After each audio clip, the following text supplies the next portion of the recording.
Welcome to Sheela Ravi kitchen.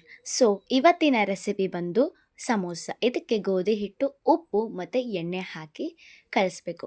ಅದಕ್ಕೆ ಸ್ವಲ್ಪ ನೀರು ಹಾಕಿ ನಿಧಾನವಾಗಿ ಕಲಿಸ್ಕೋಬೇಕು. ಮೈದಾ ಹಿಟ್ಟು ಬೇಡವೆಂದು ನಾವು ಗೋಧಿ ಹಿಟ್ಟು ಯೂಸ್ ಮಾಡ್ತಾ ಇದ್ವಿ. ಇದನ್ನು ನಾದಿ 10 ನಿಮಿಷ ಮುಚ್ಚಿಡಬೇಕು. ಒಂದು ಪಾತ್ರೆಗೆ ಅವಲಕ್ಕಿ, ಉಳ್ಳಾಗಡ್ಡಿ, ಕೊತ್ತಂಬರಿ, ಉಪ್ಪು, ಖಾರ, ಮಸಾಲೆ ಹಾಗೂ ಲಿಂಬೆಹಣ್ಣು. ಇದಕ್ಕೆ ನೀವು ಸ್ವಲ್ಪ ನೀರು ಬಳಸಿ ಇದನ್ನು ಕಲಿಸ್ಬೇಕು. ಕಲಿಸಿದ ನಂತರ 10 ನಿಮಿಷ ಇದಕ್ಕೆ ರೆಸ್ಟ್ ಮಾಡಲಿಕ್ಕೆ ಬಿಡಿ.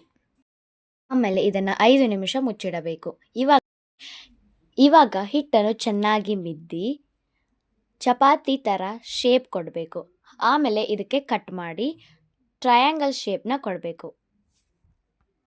ಇದಕ್ಕೆ ಎಣ್ಣೆ ಹಚ್ಚಿ ಲಟ್ಟಿಸಬೇಕು. ಇದು ರೌಂಡ್ ಶೇಪ್ ಬರುತ್ತದೆ. ಆಮೇಲೆ ಚಾಕು ತಗೊಂಡು ಇದಕ್ಕೆ ಸೆಂಟರ್ಗೆ ಕಟ್ ಮಾಡ್ಕೋಬೇಕು. ನೋಡಿದ್ರಲ್ವಾ, ಇಲ್ಲಿ ವರ್ಟಿಕಲ್ ಹಾಗೂ ಹಾರಿಜಾಂಟಲ್ ಕೂಡ ಕಟ್ ಮಾಡ್ಕೋಬೇಕು. ಸೊ ಇವಾಗ ಇದಕ್ಕೆ ಒಂದು ಶೇಪ್ ಕೊಡಬೇಕು. ನೋಡಿ, ಇಲ್ಲಿ ಮಾಡ್ತಾ ಇದ್ದಾರಲ್ಲ.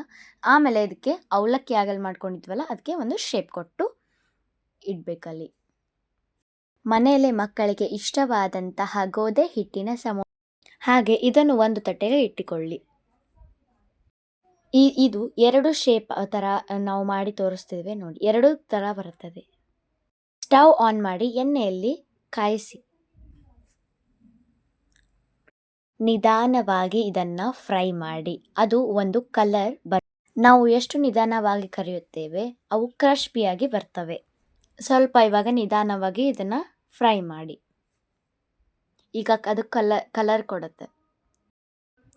ಇವಾಗ ನಮಗೆ ಮನೆಯಲ್ಲೇ ಸಮೋಸ ರೆಡಿ.